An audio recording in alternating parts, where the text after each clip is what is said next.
Oi pessoal, mais um vídeo aqui no canal. Eu sou a Joliana E eu sou a Joana. e esse é mais um episódio do Café e Fala. Quanto tempo? A gente tá com uns intervalos de tempo entre um vídeo e outro, mas faz parte, a gente tá se organizando também, né? E hoje é um vídeo muito especial. A gente tá fazendo um especial de Dia dos Pais, que é uma homenagem ao nosso paizinho. A gente tá relembrando, né, alguns momentos que a gente passou, vivenciou com ele. Nosso pai hoje não está mais conosco, fazem 5 anos, né, que ele nos deixou. E a gente lida com isso, cada um à sua maneira, mas eu acho que o maior ponto em comum da gente nisso é as memórias, né, que a gente tem dele, as lembranças que a gente tem dele, e todos os aprendizados que ele deixou. A intenção desse vídeo é da mesma forma que a gente fez o vídeo do Dia das Mães, que foi falar desse dia trazendo um outro olhar, no caso de pessoas, de mulheres que passavam pelo Dia das Mães de uma maneira não feliz, vamos dizer assim, né, passando por um olhar de um outro espectro que a gente quis trazer. Nesse contexto também, o nosso vídeo de Dia dos Pais, ele é uma homenagem, mas ele é de um contexto diferente. Porque enquanto o Dia dos Pais é um dia de muita celebração, né, de quem tá com seu pai presente, de quem se tornou pai, enfim, tudo isso, no nosso caso, a gente é um dia, de certo modo, triste, porque a gente gostaria de ter nosso pai aqui, mas é um dia que a gente, a cada dia, tenta ressignificar um dia de, apesar da saudade, um dia de conseguir ser grato pelo pai que nós tivemos. E engraçado que, enquanto você falava, né, parece que as redes sociais, né, o algoritmo sabe, né, a gente vai vendo os vídeos aí, vai entregando cada vez mais. Então, eu assisti alguns vídeos nesse sentido, né, sobre a falta que o pai faz, né, enfim, depois de não estar mais em vida. E um deles é uma reflexão até que eu fiquei, a gente acho que falou rapidamente sobre isso, que são essas memórias, as lembranças, os aprendizados fazem meio que assim, a pessoa permanecer viva, né? Tipo, cara, nosso pai fez parte de tantos anos da nossa vida, pra mim foram 29 anos, se eu não me engano, 28, enfim. E muita coisa aconteceu, ele participou de muitos momentos, de muitas coisas eu tirei disso. Então hoje, ressignificando essa data de Dia dos Pais, dói. Eu acho que no início do luto ali, né, no primeiro ano talvez, eu não tinha esse pensamento, doía muito mais. Mas hoje é ressignificar isso com tudo que ele deixou pra nós. O que eu sou hoje, ele fez parte. Então ele ainda faz parte da minha vida, né? Ele foi meu pai. Ele me gerou a vida. Então isso é uma forma de a gente enxergar esse dia talvez mais leve, não sei. Eu acho que é muito sobre essa questão mesmo de ressignificar e de conseguir olhar para esse dia com gratidão. Pra gente são datas muito próximas, porque meu pai faleceu em setembro, né? Então praticamente é um mês de diferença, porque o Dia dos Pais é o segundo domingo de agosto e meu pai faleceu bem no início de setembro. Então é um mês de diferença entre o Dia dos Pais e o dia que o nosso pai faleceu. Quem sabe a gente possa depois fazer um outro vídeo falando sobre especificamente essa questão de como foi a partida, como que isso foi, porque foi muito difícil. Enfim, mas eu acho que é muito essa coisa de talvez tentar olhar com outro significado. De conseguir ser grato pelo tempo que você teve com o seu pai. Isso foi uma frase até que quando meu pai faleceu e eu postei, né, no Instagram no dia seguinte, muita gente desejou meus sentimentos, aquela coisa toda, muita gente consternada. Mas uma amiga que fez curso comigo há muitos anos atrás, ela colocou pra mim na época uma frase que eu nunca esqueci, que ela colocou assim: eu sei que agora tá doendo muito, mas quando eu perdi o meu pai, eu lembro que no meio de toda aquela dor eu pensava, poxa, que bom que eu tive 23 anos de convivência, que na época o pai dela faleceu com esse tempo. Eu tive 23 anos de convivência com o meu pai. Ela tenta olhar por esse lado, que bom que seu pai foi essa pessoa tão maravilhosa e Deus permitiu que você tivesse vivido 29 anos da sua vida tendo esse pai. Então eu sei que não ajuda a diminuir a dor, mas ajuda a olhar para a situação com um pouco de gratidão. Caramba, que bom que eu tive esses 29 anos com ele, se ele foi essa pessoa tão maravilhosa na minha vida. E isso não é uma coisa que se digere rápido, demora anos para você ir digerindo e conseguindo ter esse olhar, mas é uma forma de lidar melhor. Enfim, cada um vai lidar de um jeito, mas a nossa intenção aqui é só homenagear o nosso pai e trazer esse outro olhar de assim... se você também, nesse Dia dos Pais, chora ou lamenta a falta do seu pai pelo falecimento, enfim, que você possa também talvez fazer esse exercício e que você também se sinta abraçado. Talvez esse vídeo aqui não vai abraçar aquele que porventura não teve uma boa experiência paterna, não teve pai por algum motivo, passou por abandono, então talvez esse vídeo não vai abraçar você. Mas talvez aquele que passou por uma situação parecida com a nossa vai se identificar. Sim. Mas, de todo modo, no final a gente quer também falar um pouco dessa questão de quem não teve um pai presente, né? No final a gente vai fechar. Bom, então a ideia do vídeo é a gente trazer lembranças que a gente tem do nosso pai em 3 fases da vida, né? 3 fases. Na infância, na adolescência e na vida adulta. Então a gente trazer, assim, o que a gente lembra talvez é difícil, né? Porque é tanta coisa, a gente já pensa aqui em várias coisas. Mas trazer talvez ou o que marca, assim, né, essa fase, ou um compilado de coisas que a gente lembra disso, né? Não sei se você quer começar, quer que eu comece, a gente fala da infância as 2 e depois a gente passa pra adolescência. Acho que pode falar infância, adolescência, vida adulta. Tá, da infância, uma coisa que me marca muito, que eu lembro muito do nosso pai, é que meu pai, ele trabalhava o dia todo, né? Ele ficava o dia todo autônomo, né? Autônomo, marceneiro, excelente no que fazia. E ele trabalhava o dia todo, então assim, ele acordava 5 e pouca e já ia trabalhar. E a gente, né, nossa rotina normal, de criança, estudava, ficava brincando em casa, às vezes na rua, e a gente ia pra casa umas 6 horas, por aí, enfim, eu já estava em casa. E meu pai chegava por esse horário. Durante a semana a gente não saía pra brincar na rua, a gente não saía da escola. Mas enfim, a rotina normal. 6 e pouca, 7 horas, meu pai estava chegando do trabalho, sempre à noite, assim, nesse início de noite. E não importa onde a gente estivesse na casa. A gente podia estar no quarto, deitado vendo TV, a gente podia estar na varanda, a gente parava tudo que a gente estava fazendo. E era muito costume ele ir no mercado antes de ir pra casa. Todo dia, era a rotina dele. Passava no mercado, seja pra comprar um saco de pão. Ele era meio que viciadinho em mercado. Ele adorava. E aí ele vinha pra casa sempre com uma caixa de mercado ou a sacola de mercado amarrado naquela coisa da bicicleta, tipo a garupa da bicicleta, que ele andava de bicicleta pra lá e pra cá. Quando ele chegava em casa, ele entrava com a bicicleta na varanda de casa, né, que sempre teve espaço, e ele desamarrava aquela caixa ou aquela sacola e levava pra cozinha. Tipo assim, cheguei com as coisas. Gente, eu tenho muita memória da gente saindo de onde a gente estava, falava com ele, dava um abraço nele, um beijo, né, enfim. Ele, oi minha filha, tudo bom? E a gente ia correndo ver o que ele tinha trago do mercado, assim, imediatamente. Abria a caixa naquele desespero, porque às vezes ele trazia iogurte, eu lembro muito biscoito, aquele biscoito traquinas, que a gente até lembra que a gente dividia. Às vezes era muito baratex, às vezes era traquinas, dependia. Mas assim, iogurte, e ele sempre trazia, assim, e aí a gente ia nessa expectativa, o que ele vai trazer naquele dia. Às vezes não era nada, às vezes só trazia arroz. Hoje em dia, com mau valor, né? Mas naquela época, só isso, vou voltar a brincar. Eu tenho muito essa memória dele chegando em casa com essa caixa de mercado, que ele sempre arranjava a caixa no mercado com as compras. Isso me remete a esse cuidado que ele tinha, sabe? Cheguei. Nossa, é uma sensação muito boa quando eu lembrei disso e é a memória da minha infância, porque a gente, criança, né? Eu tenho essa memória de ir ver e falar com ele quando ele chegava em casa. Eu lembro muito disso. Eu tenho algumas coisas que eu tenho, se por algum motivo, eu tenho memórias muito antigas da minha primeira infância. Coisas de, sei lá, que eu acho que eu devia ter 2, 3 anos, 4 anos. 2, 3 anos, assim, eu tenho memórias muito antigas da minha primeira infância.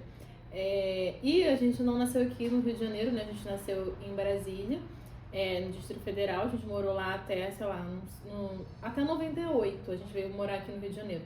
Nossa, eu sou de 92, 2, 3 eu tinha de quantos idade? anos em 98? Eu só nasci em 92.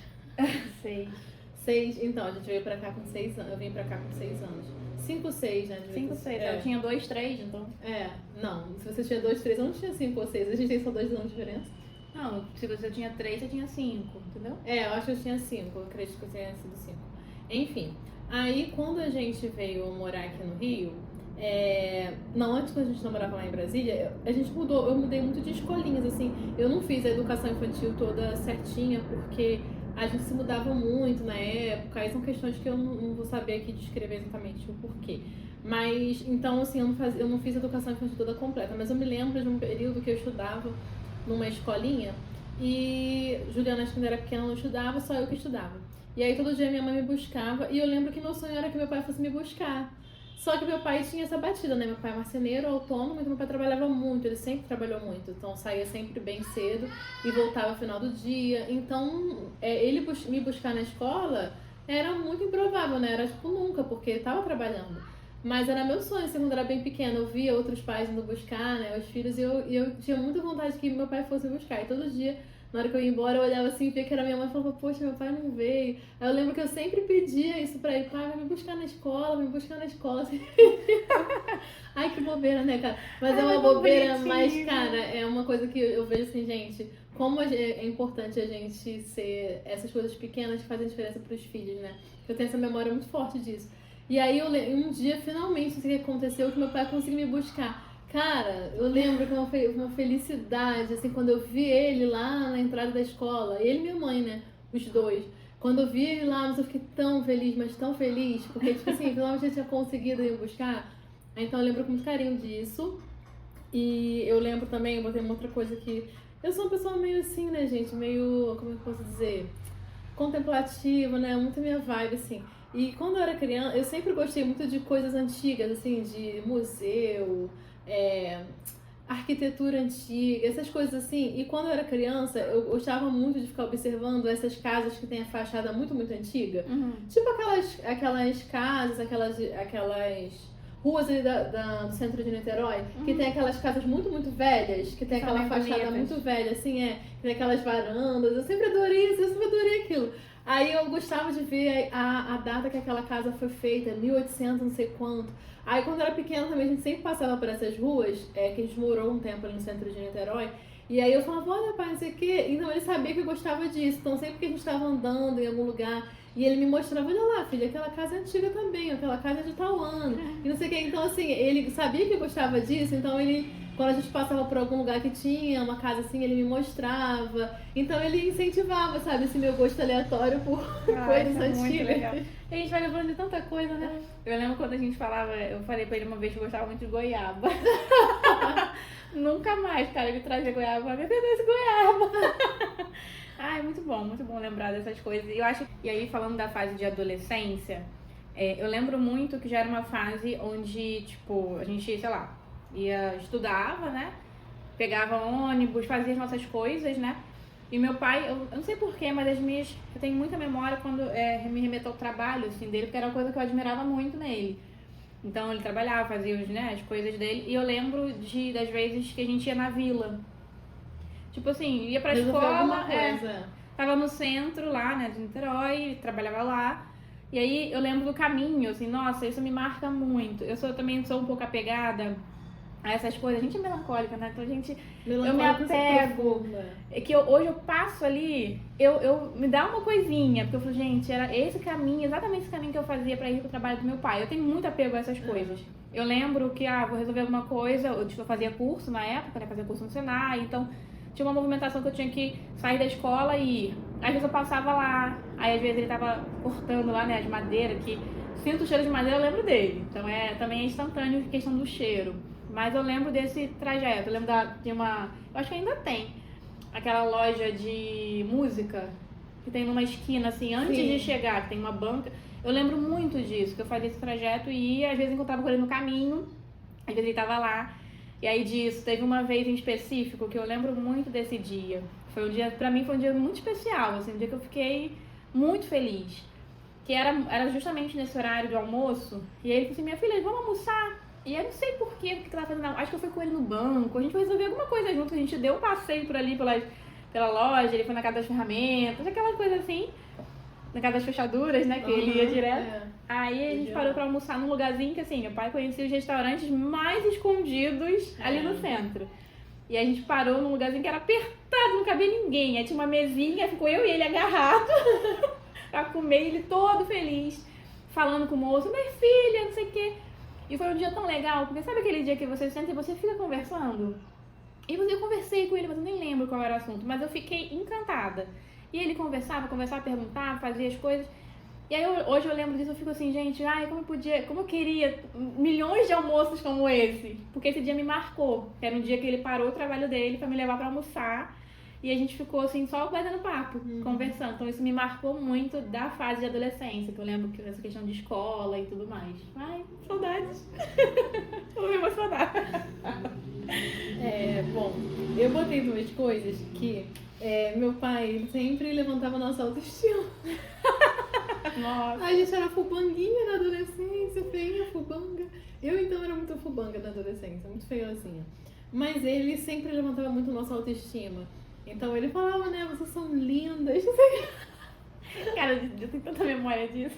Vocês são lindas, não sei o que, não sei o que lá. Ao mesmo tempo puxava pegava no nosso pé quando a gente estava engordando. Ele tinha muita essa preocupação, que ele falava que tem que se cuidar, que não pode se descuidar com o corpo, tem que cuidar da saúde, não pode ficar gorda, não sei o que. Gente, não é nada de gordofobia, não, tá? Mas era ele. Ele cuidava da gente assim, não era questão gordofóbica, não. Ele tinha essa preocupação com a gente. E aí, mas ele ao mesmo tempo levantava a nossa autoestima. E eu lembro que meu pai era uma pessoa que ele tinha muito um feeling para as coisas, assim. Ao mesmo tempo que ele era uma pessoa muito amorosa, carinhosa, mas era uma pessoa bruta também, às vezes, no falar. Mas, e assim, às vezes, por trás daquela... Ele tinha uma carranca, assim, né, pra quem não era próximo dele. Mas, ao mesmo tempo, ele era muito sensível. E ele tinha uma percepção muito, assim, muito profunda das coisas, porque, às vezes, a gente achava sempre que, às vezes, em determinadas situações, ele ia ter uma atitude muito bruta. Mas aí quando a coisa acontecia e era muito séria, ele tinha uma maneira de lidar muito diferente do que a gente esperava. A gente esperava que ele ia explodir e que ele ia brigar e que ele ia fazer acontecer. E às vezes ele sabia como agir, indo totalmente por outro caminho do que a gente achava que ele ia fazer. E uma vez eu passei umas situações de bullying assim na escola, no ensino fundamental. No ensino médio não, mas no ensino fundamental eu passei algumas situações de bullying. Justamente por ser bem feinha, bem feiozinha, não que justifique alguém sofrer bullying por isso, mas enfim, né, eu passei por umas situações muito chatas. E aí, um dia eu tava triste, assim, eu tava lavando a louça pra minha mãe, segurando assim pra não chorar, porque lembrando, né, que tava assim, super chateada, que tinham implicado comigo na escola, tinha ficado muito chateada, aquela coisa. E aí eu tava de costas lavando louça. Eu acredito que talvez ele tenha percebido, né, mas eu não falei nada, eu nunca falava nada, eu não tinha falado nada, nossa, tô chateada, implicaram comigo. Não, eu tava lá quieta na minha lavando a louça que minha mãe pediu, e aí tava de costas assim, aí ele veio assim, atrás de mim, perto assim de mim na cozinha, ele, minha filha, aí começou a falar um monte de coisa disso, sabe? Mas eu falei assim, como que ele tá falando isso? Eu não falei nada. Aí, minha filha, eu sei que esses garotos de escola não valem nada. E não sei o que, você não pode deixar ninguém falar nada de você. Aí começou a falar um monte de coisa. Esses garotos não valem nada, esses garotos não prestam. E não sei o que. Mas eu não tinha falado nada, tipo, ele não tinha como saber que tinha acontecido nada, eu tinha reclamado na escola. Mas ele começou a falar disso, a gente não pode se importar, tem que sempre levantar a cabeça. E agora eu não vou saber as palavras que ele usou, mas ele começou a falar um monte de coisa assim, tem que levantar a cabeça, tem que andar sempre de cabeça erguida, e não sei o que, não pode dar confiança pra isso, sua vida tá só começando, e não sei o que. Ele falava muito isso, enfim, falou muita coisa. Sua vida. Começou a falar muita coisa. E aí, assim, né, levantando minha autoestima e tal. E aí eu lembro que eu só fazia assim pro meu pai. Eu falava, tá bom, pai, tá bom, mas porque eu tava chorando, né? Eu não queria que ele visse. E ele falando, eu já tava chorando horrores, porque eu tava mal, eu tava chateada. E eu chorando horrores, assim, de cabeça baixa, lavando a louça. Eu nem virei pra trás, eu falei, tá bom, pai, obrigado. Mas eu fiquei, né, aí depois a gente se arrepende, eu falo, poxa, por que eu não abracei ele e agradeci, né? Mas porque eu tava chorando, eu não queria que ele visse. Mas eu tenho essa lembrança, assim, de que ele tinha essa percepção muito boa das coisas. Embora, claro, ele não tinha toda a sabedoria que talvez a gente pense assim, hoje, os pais de hoje só não têm acesso a uma sabedoria, um conhecimento para conduzir melhor os filhos se não quiser. Porque hoje está muito mais acessível, né? Ele fez o que ele pôde há 20 anos atrás com a ferramenta que ele tinha, com a vivência que ele tinha. Ele teve uma educação muito ruim também, muito bruta, né? Muita brutalidade dos nossos avós. Foram pais naquela época antiga muito rígidos. Mas ele fez o melhor que ele pôde com o que ele tinha, né? Mas eu acredito que... Então, eu quero dizer assim, não é que ele acertou em tudo. Mas sabe quando a pessoa é muito certeira, né? Quando ele conseguia ter esse feeling, assim... Às vezes, nos momentos que a gente tava mais, assim, ele vinha, às vezes falava uma coisa que era de acordo com o que a gente tava vivendo. E essa preocupação, né, que você falou, hoje é aquilo, né? A gente, talvez na fase, principalmente na adolescência, era difícil, por vezes, ouvir algumas coisas. Então já falou, assim, diretamente na cara, tipo, mas você tá muito gorda. Tipo, o que hoje, se eu fico assim, caramba, na época eu falo com uma raiva quando ele falava, ou ele não parava de falar que a gente tinha que, sei lá, cuidar da alimentação, tomar lá limão com açafrão, coisas que ele tomava. Mas hoje... Acordar, sempre esteve certo, sempre esteve coberto de razão. Falava pra nunca gente... Nunca errou. Falava pra gente, se você fizer todo dia 50 agachamentos, minha filha, venha, faz todo dia de manhã. Faz aqui os agachamentos, é muito... Cara, nunca errou, porque o agachamento realmente é um dos exercícios mais completos. Não, e você lembra que Cara, quando a gente acordava, eu nunca sei se ele fez, gente, a gente nunca viu, mas ele sempre falava assim, acabei de fazer meus agachamentos. Fazia, pergunta a Jonas, ele fazia. Gente, e aí quando assim que eu acordava, assim, toda sonolenta, ele, minha filha, vamos, acabei de fazer meus agachamentos, eu tô tomando... Gente, ele era muito assim, de manhã, eu não sei, esse momento de manhã, né, que a gente via ele, e a gente tava indo pra escola e tal, e a gente pro trabalho já, na fase, era tão legal, porque hoje eu fico lembrando disso com tanto carinho, que era aquele momentinho na cozinha, sabe, que tava preparando um café, aí ele fazendo um pãozinho dele, calma aí, minha filha, já vou sair daqui já, aí ele limpava o farelo, ele era... E essa presença hoje, eu fico assim, gente, cada detalhe marca tanto. E às vezes na época a gente não tem essa percepção. Às vezes a gente tá na correria, pensa de outra forma. Mas hoje faz uma falta, eu fico pensando, faz muita falta. Eu lembro de uma outra coisa aqui da adolescência rápido, que eu fiz uma época, eu fiz um curso de corte e costura com a minha mãe. Cara, eu nem queria fazer esse curso. Eu fiz mais porque minha mãe queria fazer. Ele queria que minha mãe fizesse. Pra minha mãe não ir sozinha, eu ia me obrigou a ir pra fazer também, pra ser companhia pra minha mãe. Mas assim, era bem legal, era várias coroinhas, assim, várias senhorinhas no curso. Eu era a única, eu tinha 16 anos na época, eu era a única jovem no curso. Mas as senhorinhas muito fofas, muito legal o curso, muito legal. Aí a gente sempre conversando assim, e aí a gente acaba contando, né, coisas do nosso cotidiano e tal, elas falavam também. E aí um dia uma das senhorinhas falou pra mim assim, nossa, seu pai é muito presente na sua vida, né? Aí eu fiquei assim, por quê? Aí ela, você fala muito dele. Ai, que legal. Né? Isso, tipo, eu era adolescente, 16, 17 anos. Então, olha que interessante, né? Realmente, eu sempre falei muito dele, porque realmente ele tinha essa presença muito forte na nossa vida, né? Sim, exatamente. Bom, aí de vida adulta. E, gente, assim, depois a gente pode fazer mais vídeos falando sobre, porque são muitos aprendizados que a gente tira. E eu acho que de experiências como essa, né, vindas de luto, a gente aprende muito a enxergar até a vida de outra forma. E eu, particularmente, eu acho que isso como a gente falou, é muito individual de cada uma. É de cada pessoa, como que lida. Mas eu, com as minhas circunstâncias da minha vida, eu acho que assim, eu fui apagando muitas coisas da minha memória. E eu fui lidando dessa forma para eu conseguir ir superando as fases mais difíceis do luto. Até o processo de aceitação e tudo mais.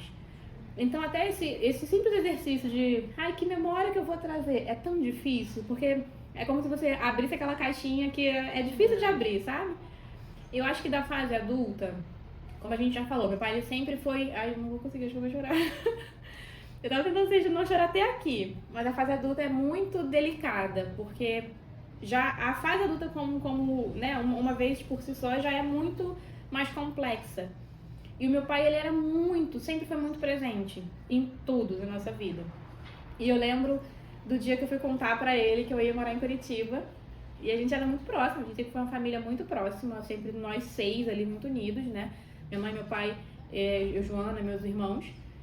E a gente, assim, nunca tinha saído pra tão longe ou ficado tanto tempo.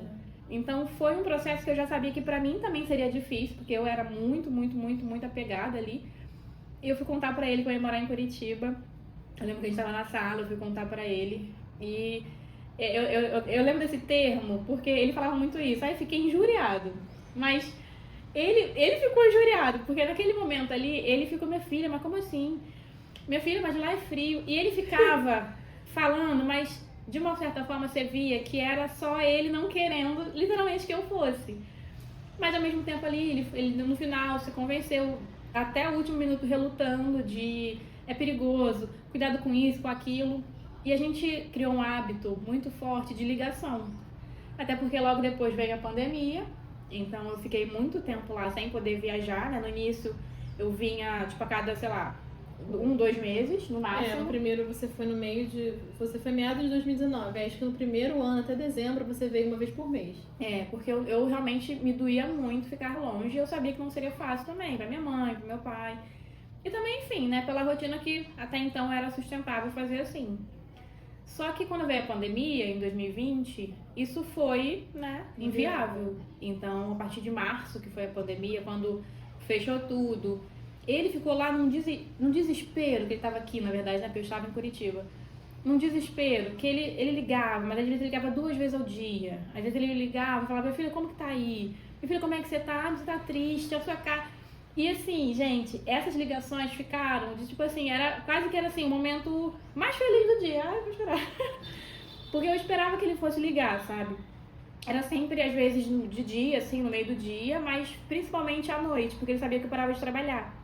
E ele ligava, era 6, 7 horas, quase o mesmo horário que ele chegava em casa. Então, esse horário pra mim, ele marca muito. E ele ligava e ficava, minha filha, como é que tá aí? E aí eu conversava com ele, eu tava passando por um momento muito difícil lá, né? Eu já contei aqui sobre esse relato. E ele não sabia, né? Eu nem imaginava também que tava tão difícil. Eu passava sempre isso, tá tudo bem. Ele, minha filha, tá muito frio, ele com casacão, ele sempre foi muito friento, né? Friorento, então ele com casacão, e lá era muito mais frio. E aí quando eu voltei, né? Que acabou a pandemia, enfim, eu voltei pra morar no Rio, já, né, casado, então não na mesma casa, isso se manteve. A gente manteve o hábito de tentar se falar por ligação. Não era todo dia, literalmente, todo dia, mas era com muita frequência. Então, assim, se era dia sim, dia não, mas era muito frequente. Era sempre assim, 6, 7 horas escurecendo, ele ligava. Quando ele não ligava, eu ligava. E aí, pai, tudo bem? Como é que você tá? Oi, paizinho, tudo bom? Como é que foi seu dia? Tentando sempre manter isso, porque a gente criou isso em Curitiba, porque eu tava longe, né? E aí, nossa, a gente ficava horas. E Joana sabe, ele falava sem parar. E a gente não estava assim, ai, pai, mas eu queria terminar alguma coisa que eu tava fazendo e ele falando. E ele falando, desabafando, falando. E eu fico lembrando disso com muito carinho, porque às vezes, assim, no início, eu ficava assim, quando ele tinha falecido, né? Eu ficava assim, gente, eu daria tudo pra ligação dele. Exatamente nesse horário, a ligação dele, porque era tão presente que até quando ele não tava presencialmente, ele era, né? Ele fazia parte. Então isso me marca muito na vida adulta. É difícil, gente. Nossa, muito difícil. É difícil pra caramba. Bom, na vida adulta, eu tô mencionando sempre mais de um, né? Mas eu lembro de um dia que a gente tinha um costume lá em casa, porque a gente morava, a casa dos meus pais era ali numa comunidade no Barreto. É bem no início da comunidade, mas subia uma escadaria ali quem conhece, no Morro do Pires. E aí a gente descia do ônibus da faculdade, a gente descia lá perto do Tio Sam e vinha andando até para subir a escadaria. E aí ele sempre falava para mandar mensagem para ele ou minha mãe, alguém, ou meu irmão, alguém ia esperar a gente na escadaria para não subir sozinho, né, para ficar olhando a gente fazer esse caminho. E aí um desses dias eu tava voltando da faculdade, tal, aquela coisa, esse trajeto que acontecia todo dia, tanto comigo quanto com ela. E aí a gente muito difícil a gente voltar juntas, porque nossos horários eram diferentes, enfim. Eu acho que ela já tinha até acabado a faculdade dela, ela terminou antes de mim. E aí ele que tava me esperando na beira da escada, e aí eu subindo, aquela coisa toda, e eu subindo lá embaixo, e ele já conversando comigo. Tá frio, né, filho? Não sei o que é bom. Aquela coisa aí, eu subindo, quando terminei de subir a escada, aí ele me vê, aquele jeito dele, me deu um beijo na testa, assim, e a gente subiu abraçado, assim, até chegar em casa. Aí eu lembro que nesse dia eu fiquei... Nesse dia a gente subiu, assim, abraçados, e eu me lembro, sabe aquela coisa na sua alma, assim, que você pensa, queria tanto poder guardar esse momento num potinho? Não fazia nem ideia que anos depois ele ia falecer. Mas sabe aquela coisa de você saber que aquele momento é especial? Tipo, caramba, isso aqui é muito precioso, sabe? Meu pai tava ali me esperando, voltando do trabalho, cansado e tal, e ele tava ali me esperando, a gente subindo abraçado, conversando. E eu lembro de lembrar disso assim, eu tenho muita clareza desse dia, sabe? De caramba, eu queria tanto poder guardar esse dia num potinho, esse momento, sabe? Então, tenho muita memória disso. E também eu coloco que na época que eu tava pra casar já, e a gente tinha ganhado o apartamento, e ele não podia dar um presente caro, né? Não tinha condições de dar um presente caro de casamento, mas ele deu o trabalho dele, né? Então, o piso da nossa casa foi ele que colocou, os armários da casa foi ele que reformou, os guarda-roupas, sabe? Tudo que tinha de fazer de trabalho de marcenaria na nossa casa foi ele que fez, sabe? Esse foi o presente dele pra gente. E ele fazia, ele e minha mãe, né? Porque minha mãe é junto. E ele fazia isso com muito assim, carinho, sabe? Você vê o carinho que ele tinha de ir lá, e às vezes ele parava semanas, né, do trabalho dele, porque ele era autônomo, mas às vezes ele separava essa semana eu vou lá pro apartamento de Joana e Bruno para poder botar o piso. Essa semana eu vou para lá para montar os armários e tal. Então, assim, eu tenho muito carinho disso, sabe? Dessa fase, desse carinho que ele teve pela gente. E eu acho que o principal, né? O principal de tudo, os valores que ele transmitia pra gente. Porque, como eu falei, ele não era perfeito, ele era uma pessoa bruta em muitas coisas e tal, mas ao mesmo tempo ele era muito amoroso. E ele passou muitos valores, sabe? Hoje, quando eu fico lembrando assim, eu falo, gente, ele passou muitos valores pra gente. Honestidade, esforço, dedicação. Uma pessoa muito gentil, sabe? Assim, tinha muito essa preocupação. Sempre falava, eu nunca esqueço disso, dele falar, não deixa a porta fechada em nenhum lugar que você passar, minha filha. Sabe, aquela coisa assim de não saia mal dos lugares, não importa quantos lugares você trabalhar, mas sempre saia com as portas abertas, não faça as coisas mal feitas, porque é o seu nome. Eu tenho isso muito forte, tanto que isso pra mim é uma coisa muito forte, porque ele falava isso, sabe, é o seu nome, então é o seu nome que vai estar lá. Quem fez esse serviço foi Joana, então faça direito, faça bem feito, porque é o seu nome que vai ficar lá registrado. Quando você sair de lá, vai ser o seu nome que ficou, quem trabalhava aqui, era Joana e tal. Então que tenham algo bom pra falar de você, do que você fez. Então eu guardo muito, eu guardo com muita Ele muito falava também, isso. uma frase que eu tenho muito, que ele falava, ele não falava assim, não era pensamento feminista, nada disso não. Meu pai era, ele tinha as próprias premissas dele, tudo bem. Tem nada nenhuma bandeira levantada. Mas ele falava assim, você é a dona da sua vida. Ele falava assim, minha filha, você é a dona da sua vida. Você é a dona da sua vida. Realmente na responsabilidade, sabe? Então, a gente desde sempre trabalhou, a gente já falou da nossa vida profissional aqui, e ele apoiava muito, ele incentivava, ele via nosso esforço, a nossa dedicação. Eu lembro quando eu voltei de Curitiba, né, quando falando da questão do móvel, eu lembro que eu fiquei algumas semanas na casa deles, né, da minha mãe e do meu pai, antes de fato casar, né? E aí eu lembro que ele fez uma mesa pra eu trabalhar, porque eu trabalhava remoto na época, né, depois da pandemia a gente ficou remoto, ele fez uma mesa pra botar lá no quartinho pra eu trabalhar. E eu lembro do dia, assim, de eu chegando, ele todo bobo, aí ele entrou, minha filha, tá bom aqui? Minha filha, você quer mudar pra cá? Minha filha, tá bom aqui? Ó, tá... Aí ele ficava assim, né, aquele jeitinho dele. E você via que, gente, era a forma dele amar, Era o que ele podia recepcionar, fazer. Ele não podia dar coisas grandiosas, mas esses atos, e essa mesa tá ali até hoje, eu não me desfaço dela, pra onde eu vou, essa mesa pra mim tem que ir. Eu acho que assim, não sei o que eu vou fazer se um dia eu tiver que desfazer, porque me lembra muito isso. Esse amor que ele sempre demonstrou por nós, assim, né? Porque eu confesso até que, assim, eu não choro mais com frequência, assim, a partida dele, a ausência dele.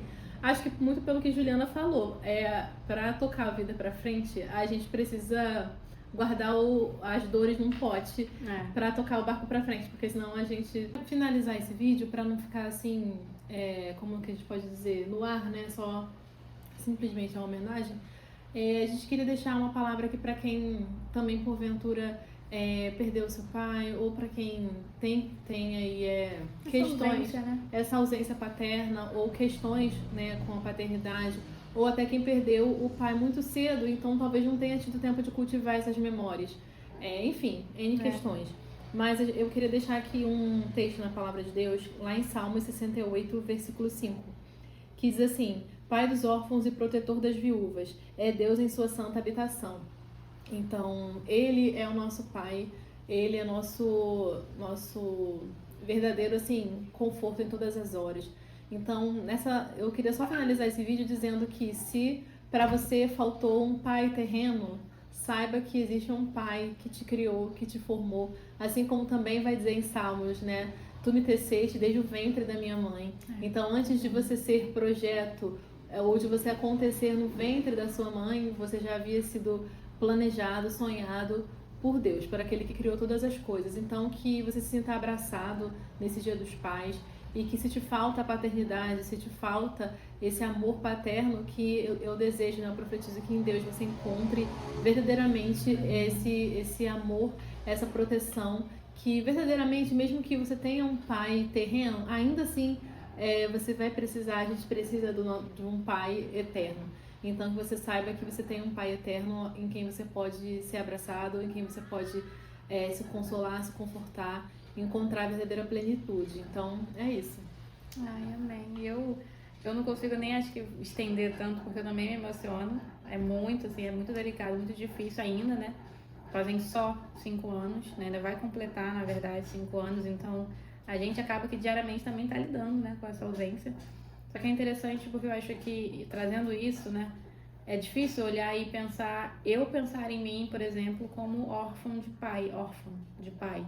Eu não consigo me enxergar assim, seja porque a gente já trabalhou muito isso, né, da presença que o nosso pai teve na nossa vida, e mesmo que ele tenha partido, né, ele deixou muitos ensinamentos, então eu sou muito grata, né, eu não consigo só pensar na falta que ele faz, mas em tudo que ele deixou, e também pelo amor de Deus, né, pela certeza do amor de Deus na nossa vida. Então, realmente é algo que não diminui a dor, eu acho que não nada vai amenizar a saudade, né, a saudade é essa dor que vai sempre estar aqui, mas ajuda a você lidar com isso. Se vier um pensamento um pouco mais triste, no próprio Dia dos Pais, né, que é um dia para, enfim, quem passa por isso um pouco mais difícil, ameniza esse dia, essas datas, esses momentos. Então foi um vídeo que a gente quis trazer, né, talvez não tão óbvio, mas olhando para essas lembranças e para o que a gente hoje vive sem nosso pai presente, né, nosso pai terreno. Então é isso.